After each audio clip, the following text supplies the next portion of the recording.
One thing that we really tried to do on this show, and some fans were a little bit put off by it, but we really wanted to get away from the established Superman and Batman villains that we had done in all the Superman and Batman episodes that we had done. So there's this entire, 60-year wealth of material from the DC Comics in terms of the villains to choose from. We figured, well, this is a really good opportunity to, put as much of that into the show as possible. You'll notice that we hardly ever create brand new villains that have never existed before. Anytime we come up with a villain for a show, we say, okay, well, it'd be really great if we could find a DC Comics character, even if it's just the name or the motif to use rather than create a brand new character. For instance, in this episode, the informer slash guy who sets up Jon Stewart's downfall could have just been any old space pirate, but we figured, well, it'd be great if it was Kanjar-Ro, who was a major Justice League villain from, back in the day. So we try to do that whenever we can.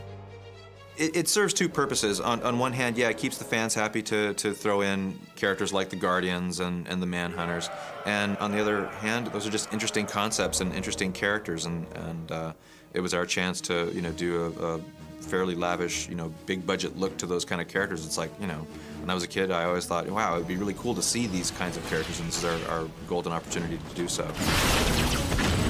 Manhunters, they have a really long history, a real complicated long history in DC Comics. I mean, there's millions of varieties of Manhunters. There was a heroic Manhunter, and then there was the evil Manhunters, and then there was another heroic Manhunter. And our version of the Manhunters are pretty much based on the Jack Kirby look when he did a Manhunter one-shot back in the early 70s.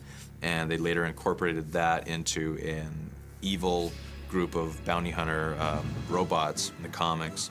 So we thought that was a really good way to go with them.